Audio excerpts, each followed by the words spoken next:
আলতার শরীর বেশ ঝরঝরে হয়ে উঠেছে এক সপ্তাহে। এখন প্রায় শিশির ফোন দিয়ে সরাসরি আলতার খোঁজ নেয়। গত 9 মাসে যা দ্বিধা ছিল তা যেন কেটে গেছে, কিন্তু আলতা তার সাথে কথা বলে না। সে পাল্টা জিজ্ঞেসও করে না কাউকে শিশির ভাই কেমন আছে। তার মন ভালো আছে, আবার ভালোও নেই। তার বাবা এই এক সপ্তাহে 2বার এসে দেখে গেছেন। তার মধ্যে প্রথম যেদিন এলেন খুব জ্বর ছিল। সে একবারও আব্বা কিংবা বাবা বলে ডাকেনি আওলাদকে, কিন্তু মন চাইছিল। মায়ের দিকে তাকালে কষ্ট হয় বলে ডাকেনি বোধহয়, কিন্তু বাবা আসে এতেই ভালো লাগে, কেমন যেন মায়া মায়া লাগে। এই জন্য মন খুবই ভালো, কিন্তু মন ভালো নেই শরৎ ভাইয়ের কথা ভেবে।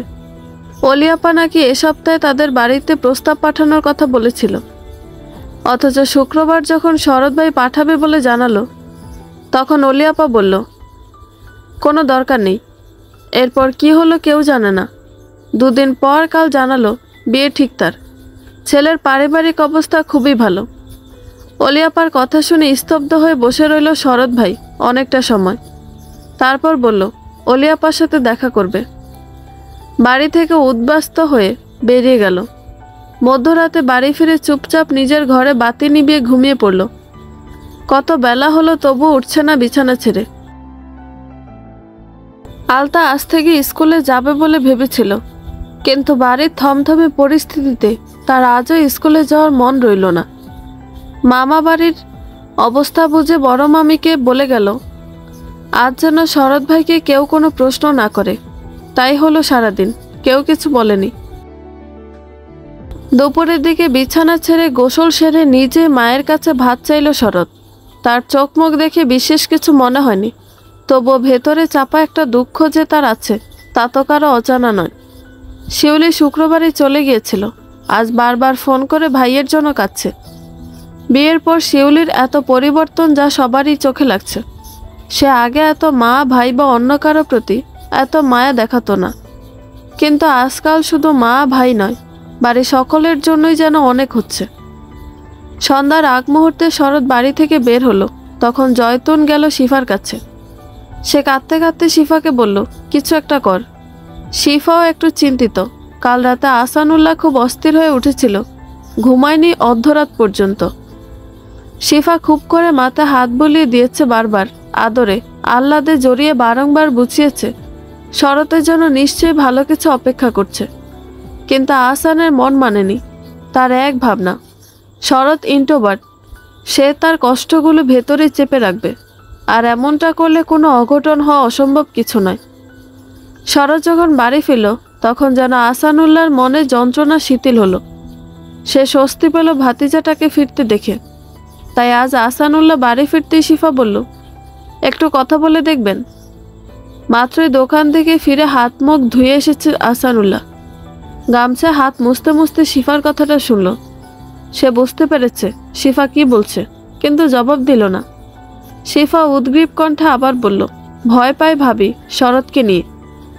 ভয় পাওয়ার কিছু নাই, মেয়েটা লোভী, তা শরৎ বুঝতে পারলেই তার কষ্ট কমে যাইব। খাবার ঘরে ঢুকতে ঢুকতে বলল আহসানুল্লাহ। শিফার ভালো লাগলো না জবাবটা। সে মাদুর বিচ্ছে খাবারের বাটিগুলো সামনে এগিয়ে দিল। আরও একবার বলল তবুও আপনি একটু কথা বলেন শরতের সাথে। ওর বন্ধু বান্ধব কেউ নাই তেমন, কথাবার্তা কিছু বললে হয়তো ঠিক চাপা কষ্টটা বের হবে। তোমার কি মনে হয় শিফা, ও কি আমায় বন্ধুর মতো ভেবে তার কথাগুলো বলবো? মনের কথা না বলুক, সমস্যা কিছু জিজ্ঞেস করে দেখেন। মেয়েটা এমন করলো কেন? এখনো মেয়ের বিয়ে হয়নি। আপনি অলির বাবার সাথে কথা বলেন। আমি সকালেই বলছি, যতটুকু বুঝলাম মেয়ে রাজি বিয়েতে। আর যেখানে মেয়ে শরতের কথা না স্বীকার করে উল্টো প্রস্তাব আসা বিয়েতে রাজি হয়ে গেছে, সেখানে যাওয়ার কোনো মানেই হয় না। শিফা প্রচণ্ড রকম এক চাপা ক্রোধ টের পেল আহসানের কথায়। এরপর আর কথা চলে না বলে শিফা চুপচাপ খাবার বেড়ে দিল। ডাইনিংয়ের খাওয়া পর্ব অনেক আগেই শেষ হয়ে গেছে। শিশিরের আজ মনটা ভালো নেই বলে খেতে এলো না। হোস্টেলের খাওয়া মানে টাইম টু টাইম, কিন্তু ইদানিং খাওয়ায় খুব অনীহা দেখা দিচ্ছে বলে প্রায়ই খাওয়া মিস করছে সে। আজও সন্ধ্যার টিউশনি শেষ করে সোহার সাথে একটু বসুন্ধরায় গিয়েছিল। গার্লস হোস্টেলের মতো তাদের হোস্টেলের নিয়ম কানুনে খুব বেশি কঠোরতা না থাকায় সে অতি বিলম্ব করে হোস্টেলে এমনকি নিজের রুমে এসে ঢুকতে পেরেছে। কিন্তু এখন আর মন টিকছে না রুমে। হোস্টেলের উত্তর দক্ষিণ দিকে বাগান আছে বড়সড়, সেখানে একটু খোলা হাওয়ায় হাঁটতে পারলে ভালো লাগতো, কিন্তু না, বিছানা ছেড়ে উঠতে আলসেমি লাগছে। শিশির টের পাচ্ছে তার পেটে খিদেটাও বেড়ে যাচ্ছে। অন্যান্য সময় ঘরে তার ছোট দুটো বক্সে বিস্কিট আর মোয়া, নাড়ু অথবা চানাচুর থাকতই। প্রতি মাসেই টুকটাক শুকনো খাবার কিনে রাখা হতো রাত জেগে পড়ার জন্য, কিন্তু এ সপ্তাহে বাড়ি থাকবে বলে শেষ হওয়ার পর আর কিছুই কিনে রাখেনি। ভেবেছিল বাড়ি থেকে ফেরার সময় মা নিশ্চিত অনেক কিছু দিয়ে দিবে, কিন্তু পরিস্থিতি এত বিগড়ে গিয়েছিল সেসবের সময় পাওয়া যায়নি। এক গ্লাস পানি খেয়ে বিছানায় আবার শুয়ে পড়ল শিশির। রুমমেটটা তার আজও আসেনি, তার মানে নিশ্চয়ই কোনো বন্ধু বান্ধবের সাথে থাকবে।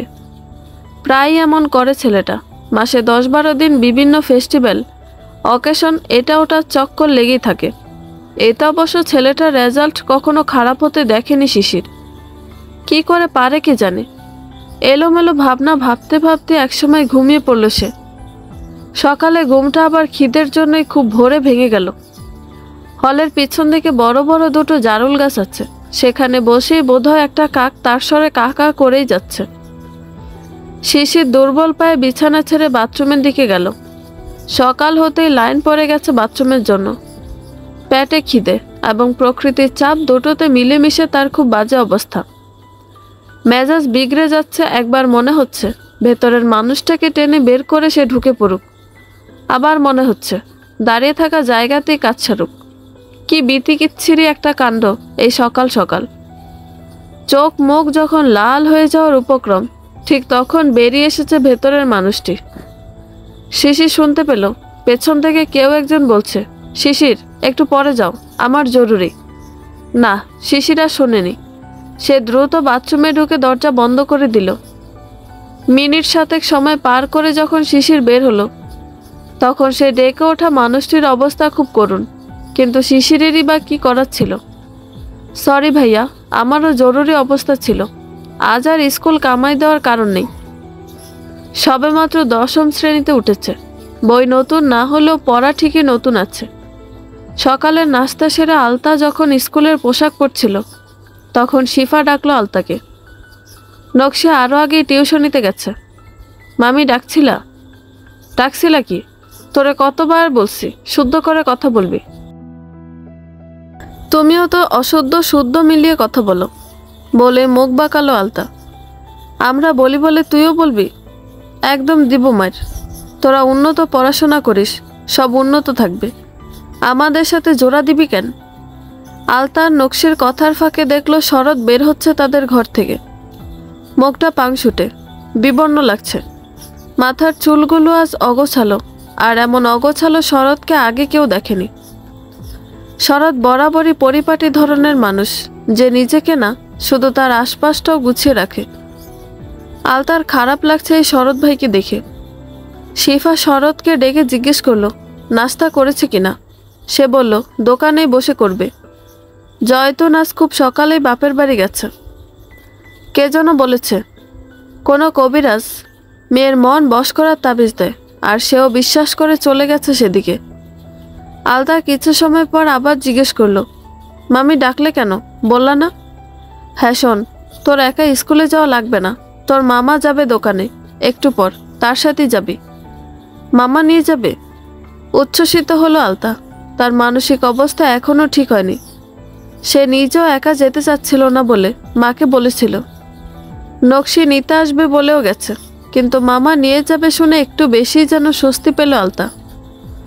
যথাসময়ে আহসানুল্লাহ আর আলতা বের হলো স্কুলের উদ্দেশ্যে, আর তখনই নকশি এসে উপস্থিত হলো বাড়িতে। তুই? হ্যাঁ, আলতাকে নিতে আসছি, স্কুলে যাবে। নকশির কথা শুনে আহসান তাকালো আলতার দিকে। মা তোকে নিয়ে যাবে আগেই বলেছিল। জিভ কামড়ালো আলতা, বলল হ্যাঁ। জ্ঞান বুদ্ধি কিছু হয়নি তোর? মামি যখন বলল আমি নিয়ে যাব, তখন বলতে পারিসনি কথাটা?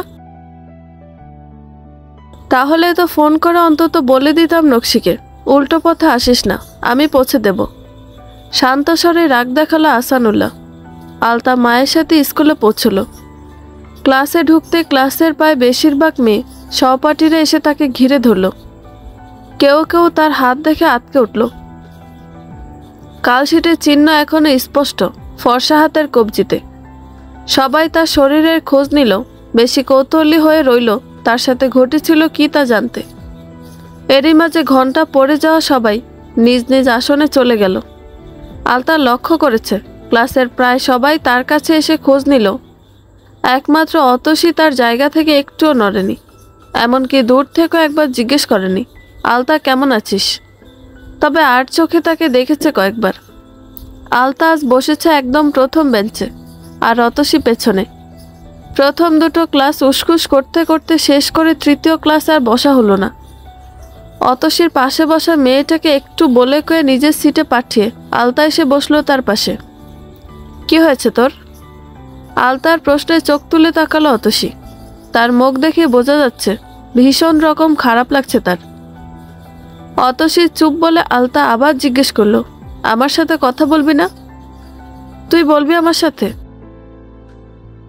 অতসী পাল্টা প্রশ্ন করলো, কেন বলবো না? অবাক হলো আলতা। অলি আপা যা করলো তারপর তো রাগ হবে না আমার ওপর? তোর মামাতো ভাইকে রেখে?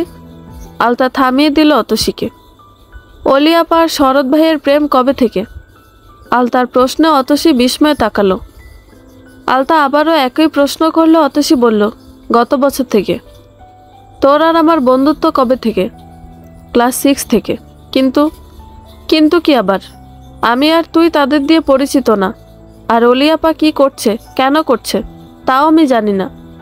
শুধু বলবো শরৎ ভাই অনেক ভালো মানুষ। ভাইকে বিয়ে করলে অনেক সুখে থাকতো তারা। আলতার মন ভার হয়ে রইল।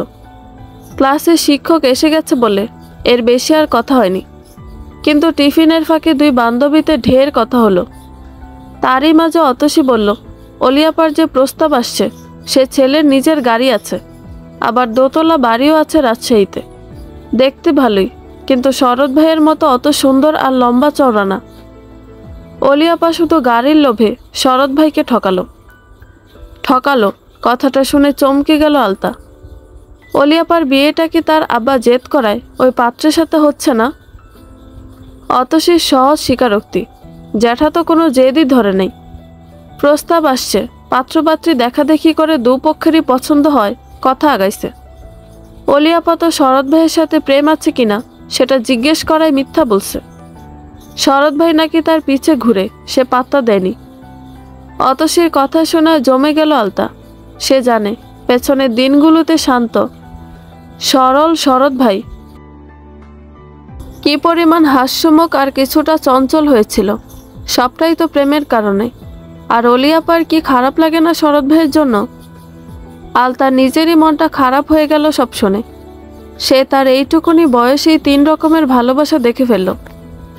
শান্ত দিঘির জলের মতো শরৎ ভাই ভালোবাসা উজানের ঢেউয়ের মতো তীরতিরিয়ে বইতে শুরু করেছিল। সুন্দরী অলি আপা ভালোবাসতে গিয়ে জাগতিক বিষয়ের মোহে বদলে গেল।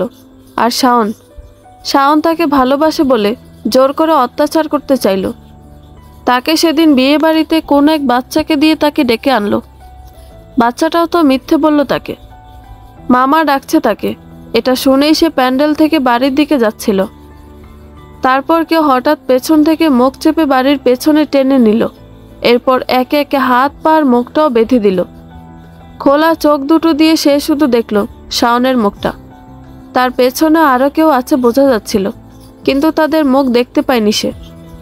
এরপর কত চিৎকার করলো সে, কত চেষ্টা করলো একটু নিজেকে মুক্ত করতে, কিন্তু কিছু হলো না।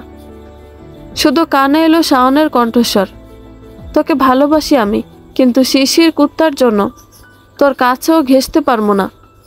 তাই আজকাই এমন ব্যবস্থা করবো যে শিশির তো দূর, কেউই তোর কাছে আসবো না। শাওনের বলা প্রত্যেকটা কথা আচমকাই আলতার মন মস্তিষ্কে বাজতে লাগলো।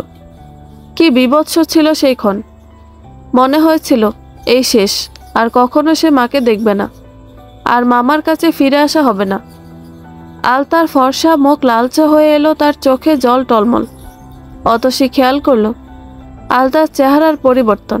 সে দুহাতে জড়িয়ে ধরল। কি হলো তোর? আলতা কথা বলতে পারছে না, তার হাত পা কাঁপছে অস্বাভাবিকভাবে। অতসী এবার ভয় পেয়ে একজন সহপাঠীকে ডেকে বলল, নকশি ম্যাডামকে ডাকো, আলতা কেমন যেন করছে। আজকে শিশিরের ক্লাস নেই। লাইব্রেরিতে ঢুকে কিছুক্ষণ পড়াশোনা করে লাঞ্চ করতে গেল। লাঞ্চ শেষ করতে মনে হলো আলতাকে ঢাকা থেকে নিয়ে যাওয়ার আজ 11 দিন। কথা ছিল 10 দিন পর আবার আসবে চেক আপের জন্য, অথচ কাল আসেনি। আম্মাও বলল ফুফু আম্মার সমস্যা বলে আসেনি, শুক্রবার আসবে। এটা তো ঠিক না, সময় মতো রোগীর চিকিৎসা না হলে পরে রোগ বিগড়ে যেতে পারে। ফোনটা হাতে নিল নকশিকে ফোন করতে, তখনই সোহার কলটা এলো। শিশির হ্যালো বলার আগেই সোহা বলল, কাল আমার বার্থডে শিশির, আমি ফ্রেন্ডসদের নিয়ে একটু চিল করব ভেবেছি, তুমি প্লিজ কাল টিউশনই রেখো না। কাল তো একটাই টিউশনই আছে, মিস দেওয়া যাবে না সোহা। এমন করো কেন সবসময়?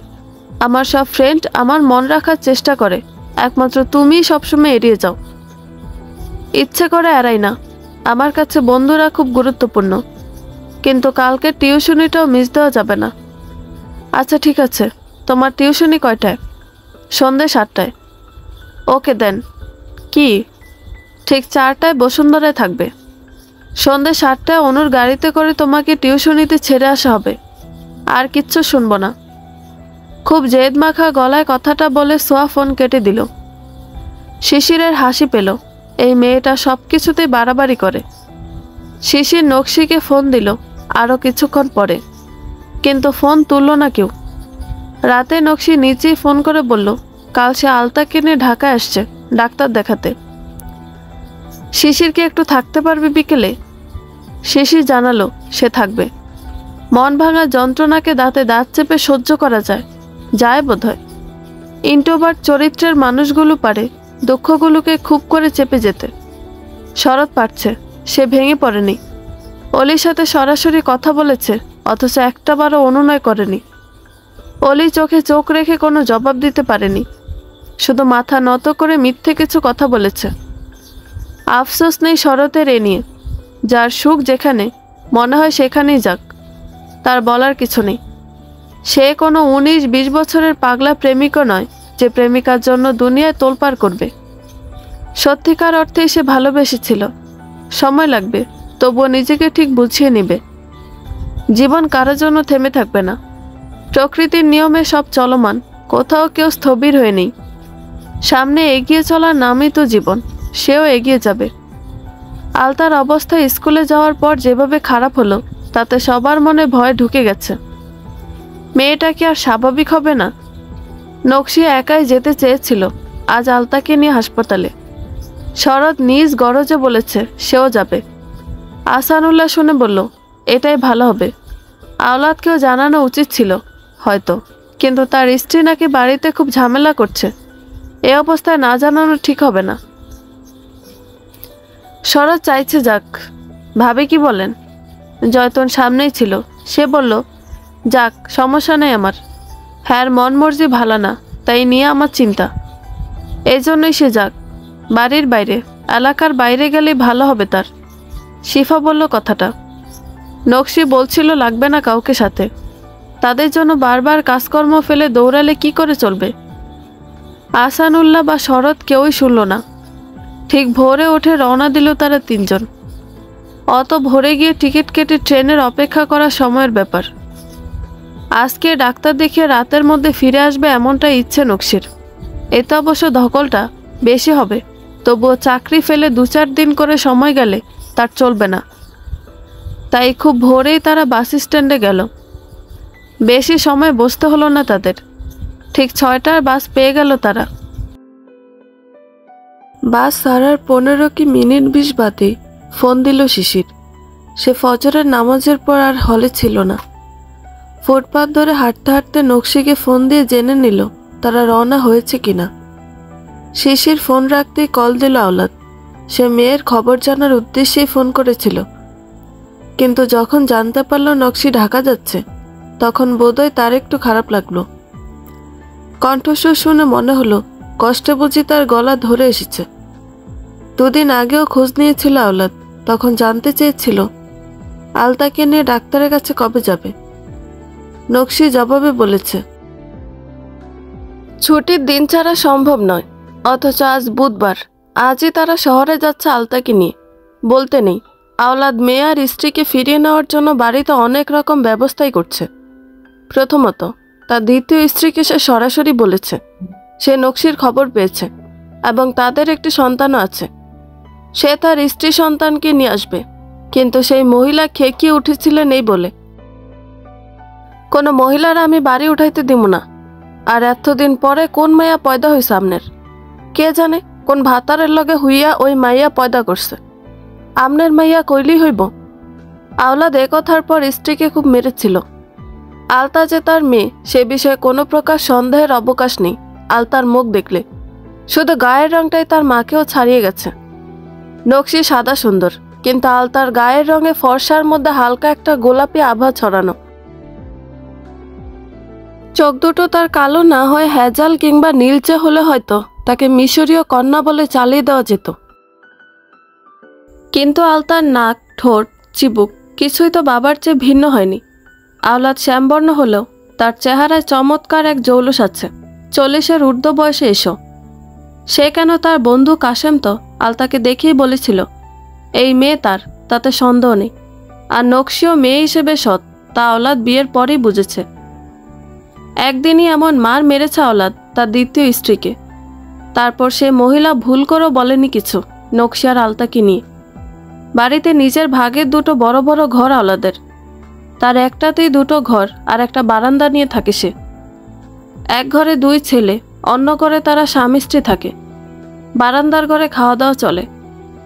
যেদিন থেকে মাথায় ঢুকলো নকশি আর আলতাকে সে বাড়ি ফিরিয়ে নিবে, সেদিন থেকে সে অন্য বড় ঘরটি সাফ সাফাই করা শুরু করেছে।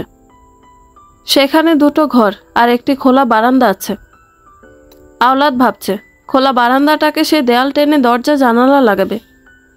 সে শুনেছে নকশি পড়াশোনা করে হাই স্কুলে মাস্টারি করে। তার মেয়ে আলতাও বড় ক্লাসে পড়ে, মেট্রিক দিবে। এই বারান্দাটা ঘর বানিয়ে মেয়ের পড়ার ঘর বানাবে। আওলাদ বিদেশে থেকে টাকা ভালোই আয় করেছিল, কিন্তু সে টাকার হকদার তো একমাত্র নকশি। নকশির বাবার টাকায় বিদেশ গিয়েছিল, বিনিময়ে নকশির বাবা কি পেয়েছেন? নকশি কি পেয়েছে? বছর 10 ছিল আওলাদ বিদেশে। এরই মাঝে 2বার দেশে এসেছিল। তার মধ্যে প্রথম 1 বছর থেকেই তার মায়ের জন্য আসতে হয়েছিল। নকশি ততদিনে পুরোপুরি নিখোঁজ, অপবাদ নিয়ে। আওলাদ মায়ের বলা কথা শুনে কান ভারী করে বিয়ে করলো খালাতো বোনকেই।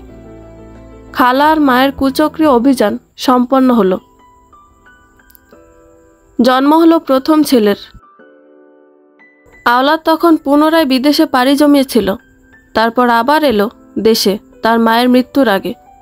মহিলা মৃত্যুশয্যায় পড়ে সব সত্য প্রকাশ করলো, কিন্তু এতে লাভ কি হবে? নকশি তা আওলাদের ধরাছোঁয়ার অনেক দূর হয়ে গিয়েছিল আগে। আর এখন যখন সে ফিরে পেল নকশিকে, সেই সাথে পেল তাদের সন্তানকে, তখন বাড়িতে তার আরও 2টো সন্তান আছে। সেই সন্তানদের দিকে তাকিয়ে তার খারাপ লাগলো, কিছু করার নেই। আলতাকে আর দূরে রাখবে না সে, কিন্তু কাছেও থাকতে পারছে কই? এই যে মেয়েটা আবার অসুস্থ হলো, নকশি একটাবার তাকে বলল না। সে তো যেচে নিজের ফোন নম্বরটা মেয়ের কাছে দিয়েছিল নকশিকে দেখিয়ে, আবার নকশির ফোন নম্বরটাও এনেছে। বোকফাটা আর্তনাদ করতে গিয়েও যেন নিজেকে মিথ্যে বুঝ দিল আওলাদ। হয়তো তাড়াহুড়ায় নকশি সময় পায়নি তাকে জানানোর। বাস এসে গন্তব্যে পৌঁছতে শরৎ জোর করল নকশিকে কিছু খেয়ে নিতে। ভোরে বের হওয়ার সময় কেউ কিছু খায়নি। বাসে বসে আলতাকে 1 পিস কেক আর পানি খাইয়েছিল জোর করে, সেটাও বমি করে উগরে দিয়েছে। তাই শরৎ বারণ করলো আর কিছু দিতে হবে না। সে কোনো এক স্টপেজে নেমে স্যালাইন আর ছোট 1 বোতল পানি কিনে তা খাইয়ে দিল। এতে উপকারী হলো আলতার। বাকিটা পথ কাহিল হয়নি আস্তে আস্তে, কিন্তু নকশিকে প্রচণ্ড দুর্বল লাগছে। শরৎ নিজেও কিছু খায়নি, কিন্তু সে নকশিকে জোর করে পাউরুটি আর পানি খাওয়ালো। হাসপাতালে পৌঁছতে পৌঁছতে দুপুর 2টো পেরিয়ে গেছে। লাঞ্চ আওয়ার হওয়ায় তাদের অপেক্ষার পালা শুরু হলো। ডাক্তার আছে আছে করেও পাওয়া গেল না কাউকে। এরই মাঝে শিশির ফোন করে জিজ্ঞেস করলো তারা পৌঁছেছে কিনা। শরৎ বলল তারা পৌঁছে গেছে। শিশির বলল, আমার ল্যাব টেস্ট আছে আজ, সেটা শেষ হলে সোজা হাসপাতালে আসছি। তুই সেখানেই মনোযোগী হ, আমি আছি, তোকে আসতে হবে না। শরৎ বারণ করলো, কিন্তু শিশিরের মন বলল, সেই তো কত ক্রোশ দূরত্ব কমিয়ে এতখানি কাছে এসেছে, চোখের দেখাটা দেখে আসবো না তাই কি হয়? ভেতরটা যে এমনিতেই জ্বলে পুড়ে ছারখার হচ্ছে প্রতিটি ক্ষণ। পরের সময়টুকু শিশিরের ঘোরের মধ্যেই কেটেছে। হলে ঢুকে কোনো মতে গোসলটা সেরেছে, তাতে বিকাল 3:45 বেজে গেল। এখান থেকে হাসপাতালে যেতে 10 মিনিট লেগে যাবে। এদিকে ঠিক 4টায় থাকতে বলেছে সোহা। বন্ধুরাও সবাই পৌঁছে যাবে। সে কি একটা টেক্সট করে দিবে সোহাকে দেরি হবে বলে? ভাবলো ঠিকই, কিন্তু টেক্সট আর করা হয়নি। ঘরে আছে মন তার। দ্রুত হাতে কালো একটা শার্ট আর কালো খুব সিম্পল একটা জিন্স পরে, দুহাতে ভেজা চুলগুলো পাট করে ফোনটা পকেটে ঢুকিয়ে বেরিয়ে পড়ল শিশির। ভুলে গেল সোহার জন্মদিন উপলক্ষে কেনা ঘড়িটাও সাথে নেওয়ার কথা। শিশির যখন হাসপাতালে পৌঁছল তখন আলতা আর নকশি ডাক্তারের কেবিনে। দু ভাইয়ে দেখা হলো। শরৎ খুব স্বাভাবিকভাবে প্রশ্ন করল, কেমন আছিস রে? শিশির কোনো জবাব না দিয়ে 2 পা আরো এগিয়ে এসে ভাইকে জড়িয়ে ধরল। দৃশ্যটা খুব সাধারণ, অথচ এর অর্থ দারুণ মূল্যবান। ডাক্তারের কেবিনের সাথে তারা ছাড়াও আরও কিছু মানুষ ছিল। প্রত্যেকে অবাক কিংবা বিস্ময় নিয়ে দেখছে দৃশ্যটা। কেউ কেউ বোধহয় কারণ ছাড়াই মুগ্ধ হলো। শরৎ অপ্রস্তুত বোধ করল। সে শিশিরের পিঠে হালকা চাপড়ে বলল, কি হয়েছে, সব ঠিক আছে? শিশিরের খেয়াল হলো সে কোনো পাবলিক প্লেসে দাঁড়িয়ে আছে। ভাইকে দেখে আবেগপ্রবণ হয়ে জড়িয়ে ধরেছে। মায়ের কাছে যেদিন শুনেছিল ঘটনাটা, সেদিন থেকে ভেতরে ভেতরে কষ্ট পাচ্ছিল সে। ভাই কতটা চাপা স্বভাবের তা তো ভালো করেই জানে। ভাই কতটা সৎ তাও অজানা নয়। অলির ব্যাপারে কখনোই ভাই প্রেমের সিদ্ধান্ত নেয়নি। যা হয়েছে তারই করা সবটা। সে যদি অলিকে সেদিন ভাইয়ের ভালোবাসার কথাটা না বলতো, তাহলে হয়তো এই প্রেমের সম্পর্কটা কখনোই গড়ে উঠত না। ভাই সময় হলে সরাসরি বিয়ের প্রস্তাবই পাঠাতো। ভাইকে দেখতে তার বুকটা কেঁপে উঠেছিল অজানা কষ্টে। শরৎ আবারও জিজ্ঞেস করলো, কি হয়েছে শিশির? শিশির ভাইকে ছেড়ে সোজা হয়ে দাঁড়ালো। শরৎ খেয়াল করলো শিশিরের গাল, মুখ, চোখ। আজই প্রথম খেয়াল করলো তার ছোট ভাইটা আর ছোট নেই। চোখে মুখে স্পষ্ট তারুণ্যের ছাপ। খোঁচা খোঁচা দাড়ি, গোফ আর শক্ত চোয়ালের তীক্ষ্ণতা চোখে পড়ল। কিশোর শিশির কবেই যেন পরিপূর্ণ যুবক হয়ে উঠেছে, খেয়ালই করেনি সে।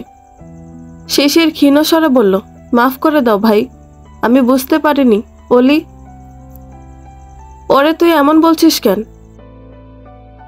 এসব বাদ দে, সে কি কেমন তা ভেবে কাজ নেই। আজ না ল্যাব টেস্ট ছিল? শরৎ আর শিশিরের কথার মাঝে নকশি আর আলতা বেরিয়ে এলো ডাক্তারের কেবিন থেকে।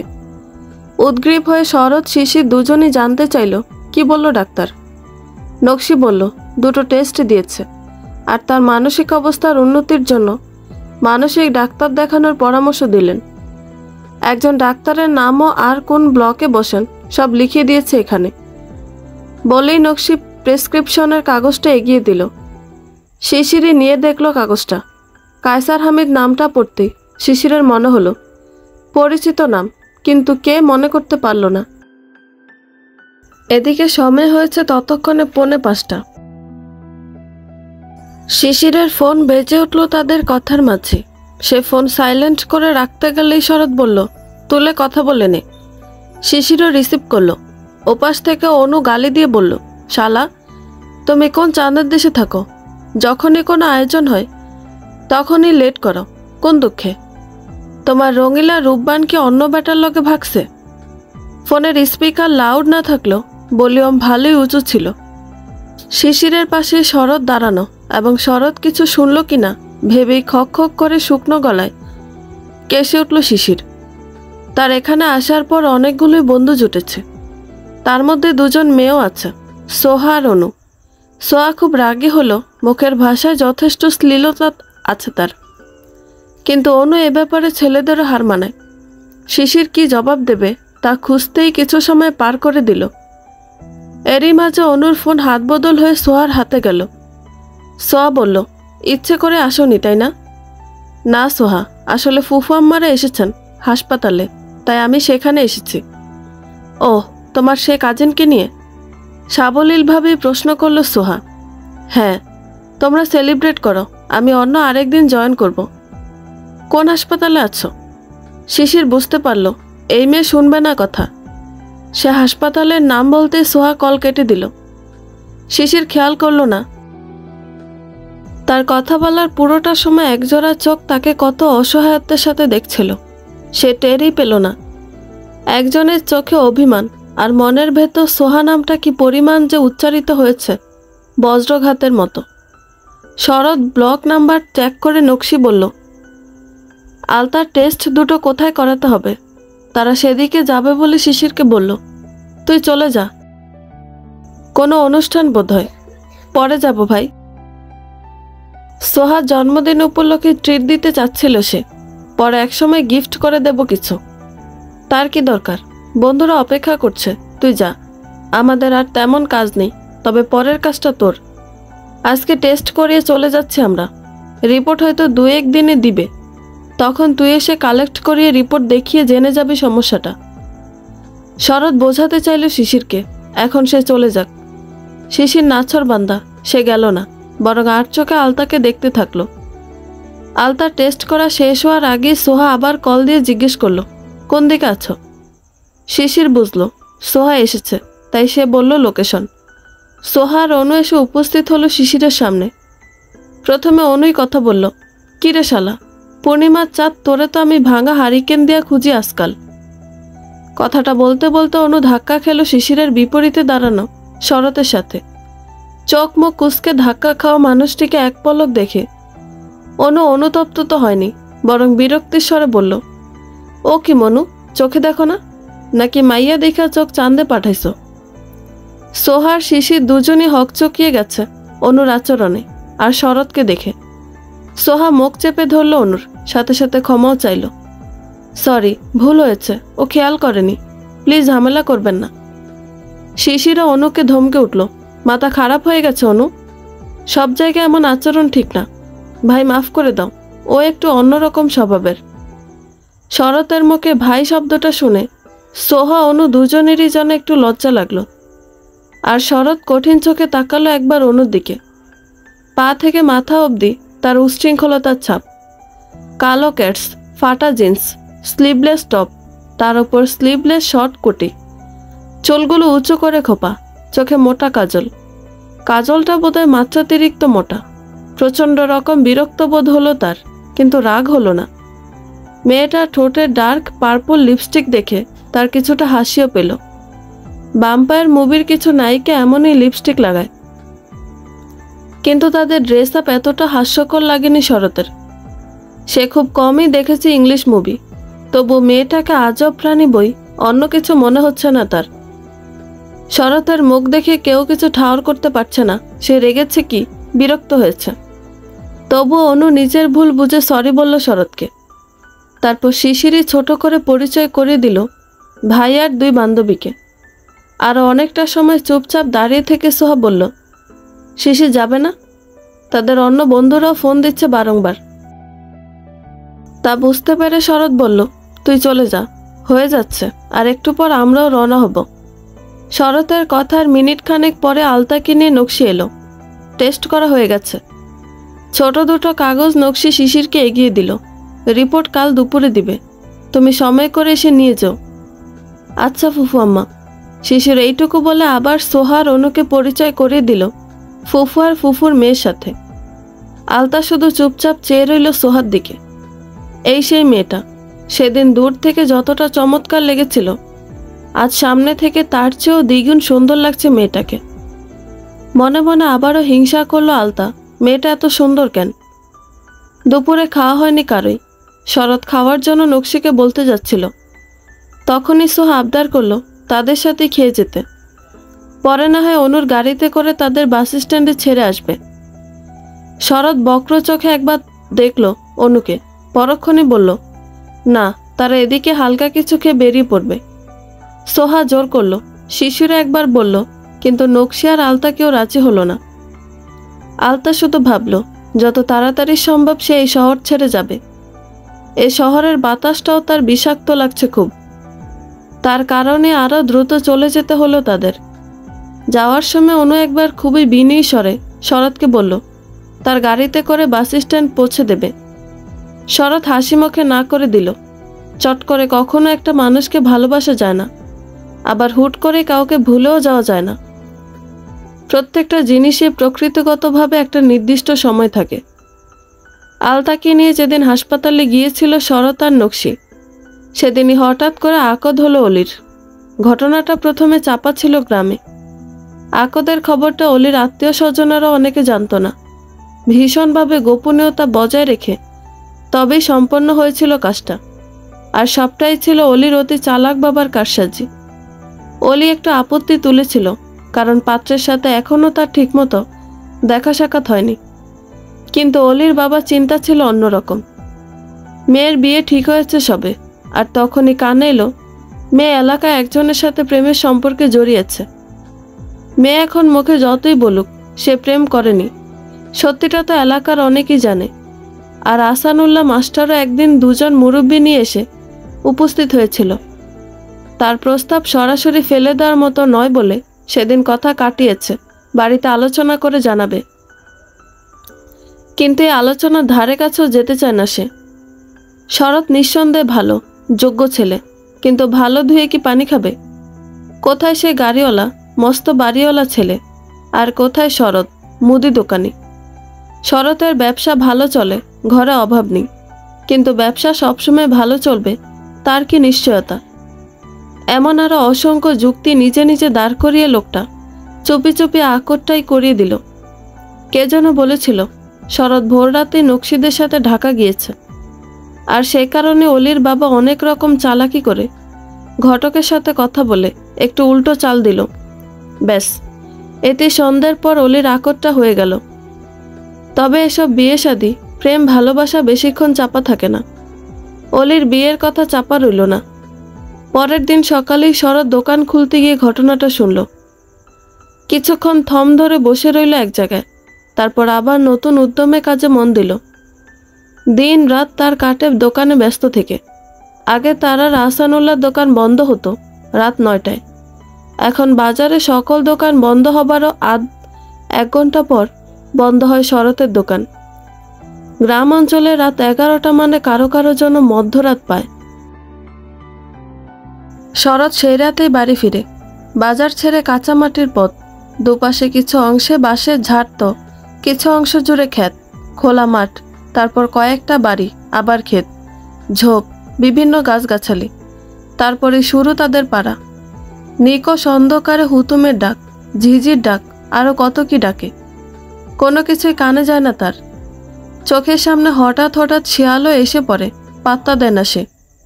কাজ আর নিজের ভেতর গুমড়ে থাকে সারাক্ষণ। বাড়ির প্রতিটা সদস্য তার জন্য কষ্ট পায়, কিন্তু সে তাদের সামনে খুব স্বাভাবিক আচরণ করে। প্রথম প্রথম জয়তুন উঠে পড়ে লেগেছিলেন অলির ক্ষতি করতে আর শরতের বিয়ে দিতে, কিন্তু কিছুতেই কিছু করতে না পেরে এখন সেও চুপচাপ থাকে খুব। শিউলি ইদানিং খুব একটা আসতে পারে না বাপের বাড়ি। নতুন অবস্থায় ঘন ঘনই আসার সুযোগ পেয়েছে, এখন আর শাশুড়িমা অনুমতি দেয় না। আলতার জন্য মাস্টার বাড়িতে আওলাদের ঘন ঘন আসা যাওয়া শুরু হয়েছিল। যত যাই হোক, নিজের ওরসজাত সন্তানের মায়া তাকে খুব করে জেঁকে ধরেছে, আর এই মায়ার জেদ ধরে তার সংসারে অশান্তি গুরুতর হচ্ছিল। কিন্তু সেই খবর আলতা কিংবা নকশির জানা নেই। বাবা মেয়ের পরিচয় অনেকটা সময় পেরিয়ে গেছে। আলতারও যেন আপনা আপনি পিতার প্রতি একরকম মায়া জন্মে গেল। নকশি টের পেয়ে আলতাকে সাবধান করতে চাইল, এই মায়া গাঢ় হলে বাবা মেয়ে দুজনেরই কষ্ট হবে। আওলাদের বাড়িতে একটা সংসার আছে, স্ত্রী সন্তান আছে। আলতা তো এত বছর বাবাকে ছাড়াই কাটালো, এখন কাছে পেয়ে কোনো বাড়াবাড়ি যেন না হয়। এতে সেই পরিবারের মানুষগুলো ব্যথিত হবে, কষ্ট পাবে। আলতা অবাক হয়ে শোনে মায়ের কথা। নিজেদের কষ্ট না ভেবে নিজের ভাগে যারা দখল বসালো তাদের কথা ভাবছে। এ ব্যাপারও নকশির যুক্তি, তারা দখল করেনি, এটা তাদের দেওয়া হয়েছে। কিন্তু তাদের অগোচরে ঘটে যাওয়া ঘটনার কিছু অংশ পৌঁছে গেছে আহসানুল্লাহর কানে। আর ঘটনাটা পৌঁছে দিয়েছে আওলাদের দ্বিতীয় স্ত্রী নিজেই। প্রতিদিনকার মতো আহসানুল্লাহ দোকানে বসেছিলেন। তখন সময়টা দুপুরের আগ মুহূর্ত। একজন বোরকা পরা মহিলা এসে দাঁড়ালো তার দোকানে, সাথে একটা 7 কি 8 বছর বয়সী ছেলে। মহিলাটি এসে একবার চোরা চোখে চারপাশ দেখে জিজ্ঞেস করলো, আপনি আহসানুল্লাহ মাস্টার? মহিলার প্রশ্নটিতে মোটেও বিভ্রান্ত হয়নি আহসানুল্লাহ। সে স্কুলের সব রকম দায়িত্ব ছেড়েছে, প্রায় 6 মাস হয়ে গেছে। তবুও অনেক অভিভাবক বিভিন্ন প্রয়োজনে তার কাছে চলে আসে। আশেপাশে 2-3 গ্রামেও তার নামডাক খুব। সে মহিলাটির প্রশ্নের জবাব দিতে মহিলাটি আরেকটু সামনে এসে ফিসফিসিয়ে বলল, আলতা আপনার বোন? না না, আলতা আমার ভাগ্নি। আপনি কে? ও, তাইলে আলতা তেনার মাইয়া। আমি আলতার বাপের বউ। আপনার বোনের নাম কি তাইলে? প্রথমে এই কথাটা ধরতে পারল না আহসানুল্লাহ। একটু সময় নিয়ে বুঝতে পারল এই মহিলা আওলাদের দ্বিতীয় স্ত্রী। তার মুখ চোখ কিছুটা গম্ভীর হলো। সে কিছু বলবে তার আগে মহিলাটি আবার বলল, আলতার মায় আপনার আপন বোন না আমি জানি, কিন্তু ওর বাপের মুখে যতখানি শুনছি অগ গার্জিয়ান নাকি আপনারই মানে সবাই। মহিলা এ পর্যায়ে দম নিলেন। পাশেই তার ছেলেটা দোকানের সামনে পাতা বেঞ্চিতে বসে আছে। আহসানুল্লাহর মনোযোগ মহিলার কথাতে। মহিলায় পুনরায় বলতে শুরু করলেন, ভাইজান গো, আমার সংসারটা নষ্ট করতে দিয়েন না। আমার 2টা পোলা আছে। এতগুলা বছর আমি সংসারটা আগলায় রাখছি, নিজের হাতে সাজাইছি, আমি সইতে পারুম না। এই বলে মহিলা হাউমাউ করে কেঁদে উঠল। পিচ্চি ছেলেটাও মায়ের কান্না দেখে এগিয়ে এসে মায়ের হাত জড়িয়ে ধরল। আকস্মিক কান্নাকাটিতে হকচকিয়ে গিয়েছিল আহসান। পাশেই শরতের দোকান। সে প্রথমে মহিলাকে কাস্টমার ভেবেছিল। মহিলার অনেকটা সময় কথা বলা দেখে ধারণা করল স্কুল বিষয়ে কোনো কাজে এসেছে হয়তো, এ আর নতুন কিছু না। কিন্তু মহিলার কান্নাকাটিতে ভরকে গেল সেও। দ্রুত দোকান থেকে বেরিয়ে এসে কাকার দোকানের সামনে দাঁড়াতেই দেখল আশপাশেরও কয়েকজন এগিয়ে আসছে। এ অবস্থায় সবচেয়ে বেশি বাজে অবস্থা হলো আহসানুল্লাহর। সে বিচক্ষণ হলো, আকস্মিক ঝামেলা সামলে ওঠা তারও মুশকিল মনে হলো। শরৎ জিজ্ঞেস করতে মহিলা আবার সবিস্তারে শুরু করলো পুরো ঘটনা। এতে করে এলাকার অনেক পুরুষই ঘটনা শুনে গেল। প্রথম কয়েকদিন পর্যন্ত নকশির কানে না গেল, তারপর আবারও আওলাদের আগমনে আহসানুল্লাহ নিজেই সব বলে দিল। নকশি আলতা দুজনই হতবম্ব, কি বলবে তা বুঝে পেল না। নকশি হঠাৎ করে সিদ্ধান্ত নিল আওলাদকে আসতে বারণ করবে। করলো তাই, তবে সেই বারণ বেশি দিন টিকল না। আলতা সুস্থ হওয়ার পর থেকে আর কখনো একা স্কুলে যায়নি। সকালের সময়টা যেচে শরৎ নিজেই নিয়ে যেতে লাগলো, কখনো কখনো আহসানুল্লাহ। ছুটির সময় মা মেয়ে একসাথে ফিরতে লাগলো। এরই মাঝে আওলাদ অনেকবার এলো মেয়ের সাথে দেখা করলো, তবে সবটাই নকশির আড়ালে।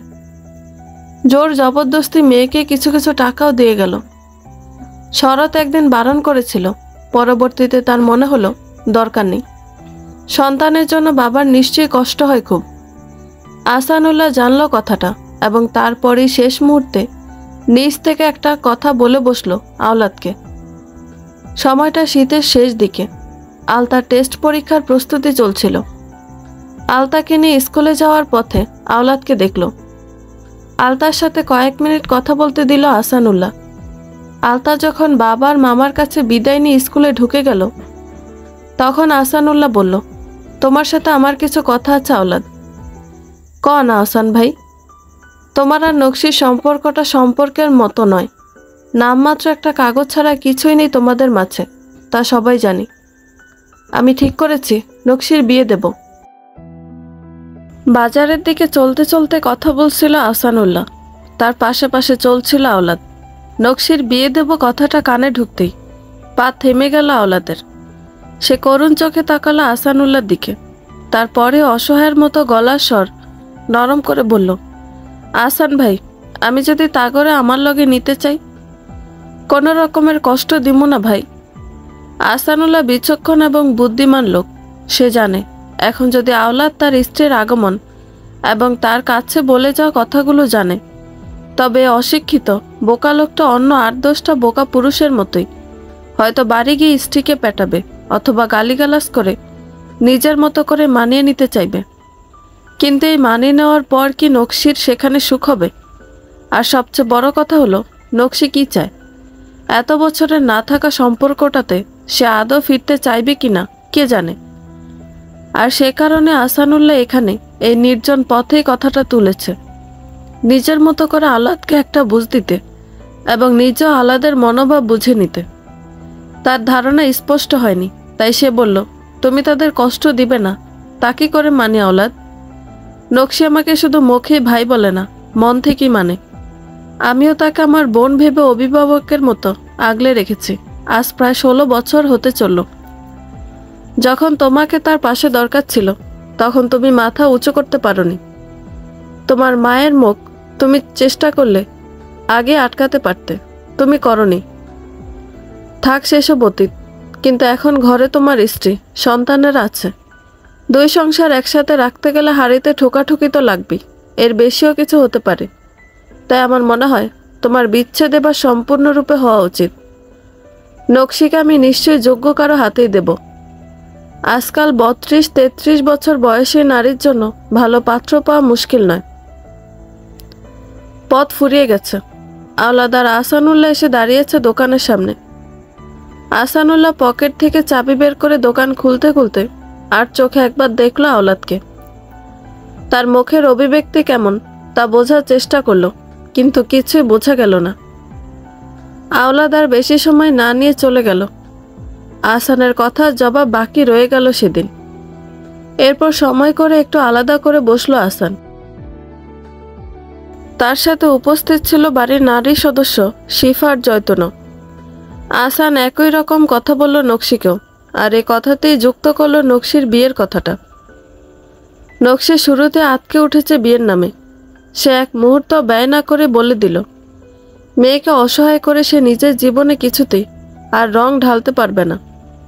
রঙিন জীবন যদি তার পাওয়ার ইচ্ছে থাকতই, তবে মেয়ে যখন ছোট ছিল তখনই করত। তার পক্ষে এখন আর কিছুতেই সম্ভব নয়। ঘরের আলোচনা আর এগোয়নি সেদিন। সবাই যখন আহসানের ঘর থেকে বেরিয়ে গেল, ঠিক তখনই শিফা খেয়াল করল পাশের ঘরের দরজার আড়ালে লুকোনো আলতাকে। নিঃশব্দে পাশে গিয়ে দাঁড়াতেই চমকে ওঠে, ছলছলে চোখে তাকালো আলতা মামির দিকে। তুই সব শুনেছিস? ভয়ে ভয়ে প্রশ্নটা করল শিফা। আলতা কয়েক সেকেন্ড মামির দিকে তাকিয়ে থেকে এক দৌড়ে বেরিয়ে গেল ঘর থেকে। শিফা স্পষ্ট দেখেছে আলতার চোখের জল গড়িয়ে পড়েছিল তার চিবুকে। আলতাকে ডাক্তার দেখিয়ে ফিরে আসার পরও অনেকগুলো দিন শিশির আলতার সাথে কথা বলার সুযোগ পায়নি। রোজ সে নকশির ফোনে কল দিত এই আশায় হয়তো আলতা তুলবে কলটা, কিন্তু তার নসিবে সে সময়টা খুব দূরেই ছিল। অনেক দিন পর ভাগ্য সুপ্রসন্ন হলো। বসন্তের শেষ দিকে এক বিকেলে কল দিতেই ফোনটা তুলল আলতা। সে নাম দেখেছে, তবুও সেদিন আর শিশিরকে অগ্রাহ্য করেনি। কল তুলতে তুলতে ভেবেছিল প্রশ্ন করবে কিছু, কিন্তু তার দুর্ভাগ্য,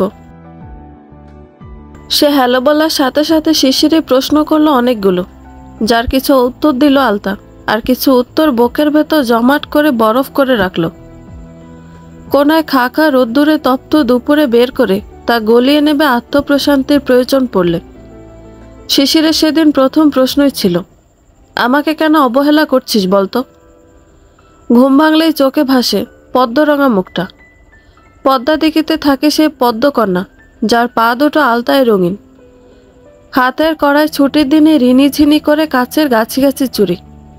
সুযোগ পেলে যার অঙ্গে ফুলের মালা জড়ায়, সে কন্যা আজকাল শিশিরের জাগ্রত চোখে পদ্ম ফুলের মতো ভাসে সারাক্ষণ। সেদিন যখন শিশির ফোন করে জানতে চাইল তাকে অবহেলা কেন করে, আলতা তখন নিশ্চুপ হয়েছিল অনেকটা সময়। শিশির আবারও যখন জানতে চাইল আলতা সেই হলুদের রাতে তার অসংযত আচরণ, জোর করে তাকে স্পর্শ করার অভিযোগ কেন করেনি বড়দের কাছে, তখন আলতা চুপচাপ ছিল। শিশিরের মনে হয়েছে এখনো সময় হয়নি আলতাকে নিজের অনুভূতিটুকুর খোলাসা করার। তবুও সেদিন প্রশ্ন করেছিল, তুই কি আমায় ভুলে যাবি আলতা? তুই কি আমায় ভুলে অন্য কারো হবি কখনো?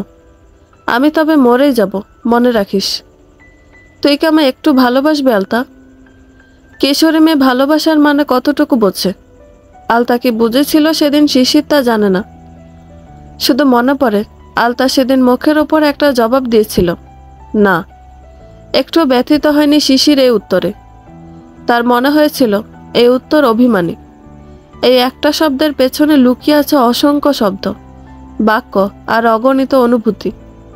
আলতা কল কেটে দিয়েছিল ঠিকই, কিন্তু তার কানে বেজেছিল আলতার ঝংকার তোলা চঞ্চলতা।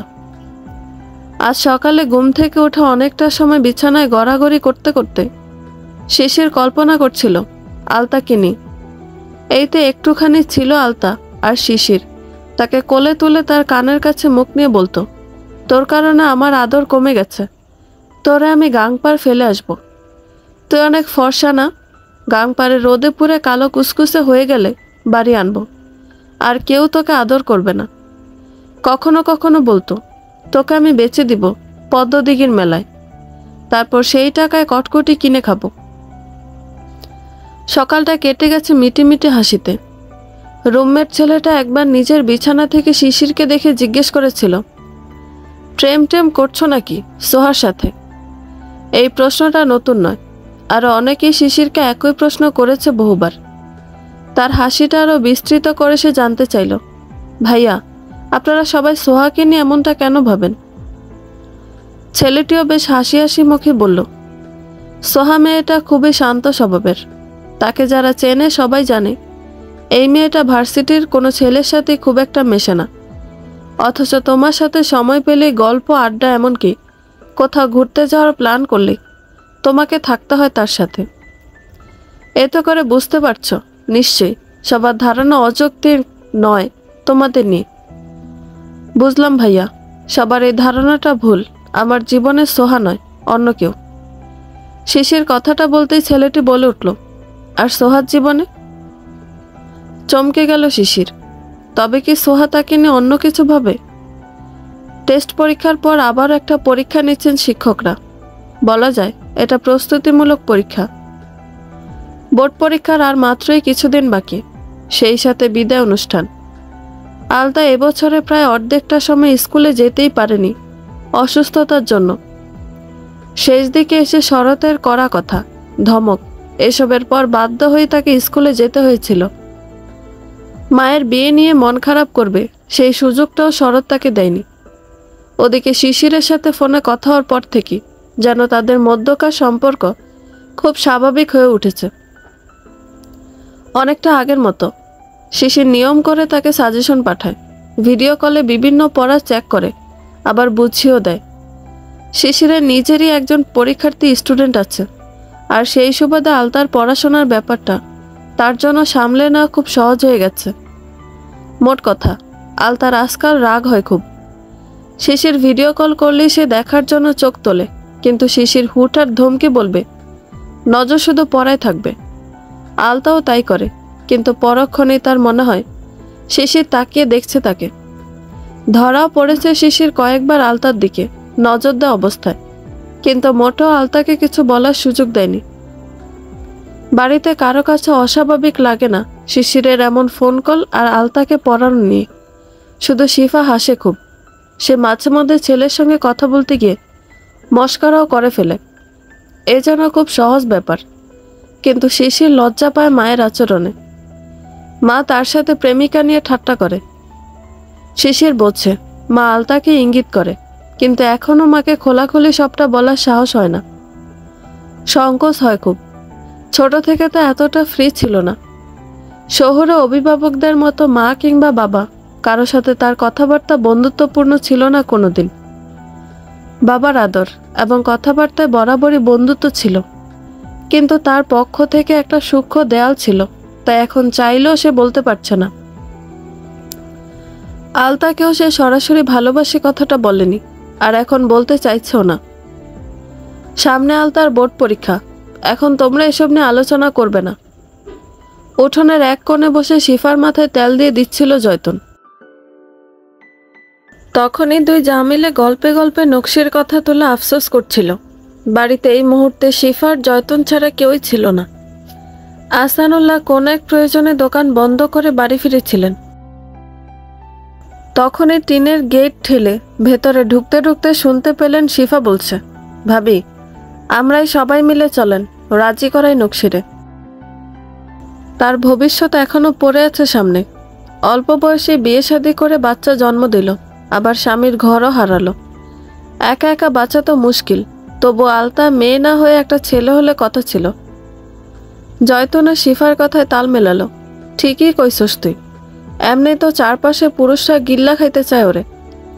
আমাগো জহির মানুষ হিসাবে ভালা, অহনো সময় আছে, আমরাই বুঝাইয়া শোনাইয়া তার একটা ব্যবস্থা কইরা দিই। আলতারে নিয়ে ভাবা লাগবো না, ওরে তো আমরা বাড়িতেই রাখতে পারি চাইলে।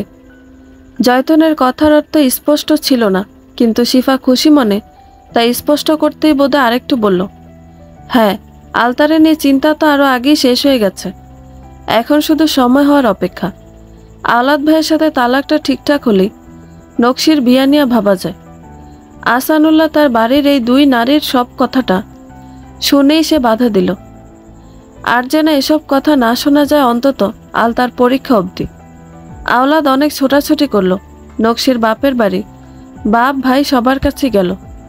অনেকগুলো বছর সে কারো সামনে না গিয়ে যোগাযোগ রেখেছিল সে বাড়ির দু একজন সদস্যের সঙ্গে, যেন নকশির খোঁজ পেলেই তাকে জানায়। কিন্তু তারা এত বছরও নকশির খোঁজ পায়নি, বলা যায় খোঁজ করেনি। শুধু নকশির মা মেয়ের জন্য মারা যাওয়ার আগ পর্যন্ত কেঁদেছেন মেয়ের শোকে। এখন যখন নকশিকে পেয়েও আলাদ নিজের করে পাবে না বুঝলো, তখনই সে চলে গেল নকশির পিতার কাছে। হয়তো কোনো এক ব্যবস্থা হয়ে যাবে, কিন্তু হয়নি। নকশির বাবা মেয়ের কথা শুনে এক মুহূর্ত আবেগে ভেসে কেঁদেছেন। মেয়েকে দেখতে যাবেন বলে নকশির ঠিকানাও জেনেছেন, কিন্তু আওলাদকে সমর্থন না করে বলেছেন, আমার মাইয়ারে ছাড়া এত জীবন খারাপ থাও নেই, অহনও থাকবা না। বৃদ্ধার এই জবাব আওলাদের পছন্দ হয়নি। সে ফিরে এসে আবারও আহসানুল্লাহর কাছে অনুরোধ জানায় নকশিকে ফিরিয়ে নেওয়ার, কিন্তু নকশি তো রাজি না আওলাদের ঘর করতে। তবে নকশি বলেছিল আলতা চাইলে তার বাবার কাছে যেতে পারে, সে বাধা দেবে না। যেহেতু মেয়ে জন্মদাতা আওলাদ, আর অনেকগুলো বছর নকশি লুকিয়েছে তার পিতার কাছে সন্তানের কথা, সেক্ষেত্রে অন্যায় তার আছে। আহসান ভালোভাবে বুঝিয়ে দিয়েছে নকশির মতের বিরুদ্ধে কিছুই হবে না। আওলাদ আশাহত হয়ে ফিরে গেছে। আলতার বোর্ড পরীক্ষা জেনে আবার এলো এক সকালে, কলস ভর্তি দুধ আর এক ঝুড়ি দেশি মুরগির ডিম নিয়ে। ছুটির দিন থাকায় নকশিও বাড়িতে ছিল। আহসান আর শরৎ দুজনই দোকানে ছিল সে মুহূর্তে। শিফা এত সব দেখে কেমন সন্ধি হয়ে আহসানকে ফোন করে জানালো ঘটনা। আহসানের মনে হলো আওলাদ এখন কোনো রকম ভেজাল করবে বলে নতুন উদ্যমে আগাচ্ছে এদিকে। তাকে ভুল প্রমাণ করে দিয়ে আওলাদ 25,000 টাকা সামনে রেখে বলল, একটা ফ্রিজ কিনা দিবার চাই, আমার মাইয়া এই দুধ ডিম ফ্রিজে রেখে খাইব। আমার নিজের খামার করছি নতুন, এখন থেকে সবসময় দিতে চাই এইগুলা। সবসময় নকশির হয়ে কথা বলাটা ভালো দেখায় না বলি মনে করে আহসান। আওলাদের এবারে রাখা প্রস্তাবে সে মুখ খুলল না। নকশি নিজেই বলল, ফ্রিজ তো লাগবে না। আলতা উপস্থিত ছিল তখন সেখানে। সে মায়ের মুখের দিকে একবার, তো বাবার দিকে একবার তাকালো। তার বাচ্চা মন খুশি হয়ে গিয়েছিল ফ্রিজের কথা শুনে। তারপরে আবার মেঘাচ্ছন্ন হয়ে উঠল মায়ের নিষেধ শুনে। তার অপরিপক্ক মন এক মুহূর্তে ভেবে বসল, মা খুব জেদি, একটা ফ্রিজ থাকলে কত ভালো হতো তাদের। কিন্তু না, এ পর্যায়ে ফ্রিজ হলো না। বাবাও মন খারাপ করে চলে গেলেন। যাওয়ার সময় আলতার হাতে গুজে দিয়ে গেলেন 2000 টাকা। এই টাকা তার কাছে অনেক বেশি। সে ভেবেছিল মাকে বললে মা বকবে, কিন্তু না, তেমন কিছু হয়নি। মা 2 দিন পর একটা মাটির ব্যাংক এনে তাকে দিয়ে বললেন, টাকাগুলো এতে রাখ, তোর কাজে লাগবে পরে। দনমনো করছিল আলতা, তা দেখে মা কিছু না বলে মাটির ব্যাংকটা সরিয়ে চৌকির নিচে রেখে চলে গেল। সেদিন রাতে শিশির যখন ফ্রি হয়ে আলতাকে পড়ানোর জন্য কল দিল নকশির ফোনে, তখন আলতা মুখ ফুটে বলেই ফেলল, আম্মা আজকাল আমাকে বুঝে আর ভালোবাসে না। এ কথা কেন বলছিস? আব্বা আমার জন্য ফ্রিজ কেনার টাকা নিয়ে আসছিল, আম্মা ফেরত দিয়ে দিছে। আব্বা 2000 টাকা দিছে, সেটাও একটা ব্যাংক দিয়া বলে রেখে দে। মন খারাপ করে কথাটা বলতে বলতে আলতা বইয়ের ভাঁজে রাখা টাকাগুলো দেখালো। শিশির দেখলো এবং খুব মনোযোগে আলতাকেও দেখলো। তুই তোর আম্মাকে ভালোবাসিস আলতা? হ্যাঁ, অনেক বাসি। তুই তোর আব্বাকে ভালোবাসিস? জানি না, কিন্তু মায়া লাগে আব্বার জন্য, অনেকটা দ্বিধার সঙ্গে বলল আলতা। শিশির আবার বলল, তোর জন্ম, তোর বড় হওয়া, সবটা কেমন করে হয়েছে তা জানিস আলতা? এবারে অকপটে স্বীকার করলো সে জানে। শিশির আবারও প্রশ্ন করল, তোর বাবার আরও একটা সংসার আছে, সেই সংসারে একটা স্ত্রী এবং 2 জন ছেলে আছে। তুই আর তোর মা ছাড়াও তোর বাবার আঁকড়ে ধরার মতো লম্বা শেকড় আছে। তোর আম্মার কি আছে? আমি একাই। ফুফু আম্মারে বিয়ে দেওয়ার মতো বয়স এখনো আছে। এক কাজ করতে বলি আব্বাকে, ফুফু আম্মাকে বিয়ে দিয়ে দিক, তুই তোর বাবার সাথে চলে যা তোর বাড়িতে। শিশিরের এবারের কথাটা একদম ছুরির মতো বিঁধে গেল আলতার বুকে। কোনো একটা উত্তর দিতে গিয়ে আলতা থমকে গেল। শিশির এত সব প্রশ্নোত্তর কেন করলো তা সে কিছুটা হলেও বুঝতে পেরেছে। হঠাৎ করে তার নিজের ওপর রাগ হলো, কষ্ট হলো। সে কি লোভী হয়ে পড়েছিল? আমার জীবনে সে একমাত্র আপন মানুষ। আম্মা নিশ্চয়ই যা করবে সব তার ভালোর জন্য। সে কেন স্বার্থপরের মতো আচরণ করছিল? শিশির ভিডিও কলে দেখছিল সবটা। চোখের তলা থেকে আলতা মাটির ব্যাংকটা বের করে টাকাগুলো রেখে দিল। কান্না পেল আলতার বুকের ভেতর থেকে উতলে ওঠা কান্না। সে কান্না শুরু করলো, ফুফিয়ে উঠল আর এসব চুপচাপ গভীর মনোযোগে দেখতে থাকলো শিশির। গোলাপি বরণ মুখখানা মুহূর্তে লালচে আভায় রক্তিম হয়ে উঠল। হিংসা হয় শিশিরের। এই মেয়েটাকে এত সুন্দর হতে কে বলেছিল? শিশিরের তো ভয় হয় সারাক্ষণ, নজর না লেগে যায় কারো। আলতাই শুধু শিশির ফোঁটা গড়াবে, আলতা শুধু শিশিরেই মিশে যাবে। এমনটা না হলে দম আটকে মরেই যাবে এই শিশির। বন্ধুরা, গল্পটি ভালো লেগে থাকলে একটা লাইক করে দিবেন এবং গল্প সম্পর্কে কোনো মতামত জানানোর থাকলে কমেন্ট করতে পারেন। গল্পের বাকি অংশ শোনার জন্য চ্যানেলটি সাবস্ক্রাইব করে পাশেই থাকবেন। ধন্যবাদ সবাইকে, ভালো থাকবেন।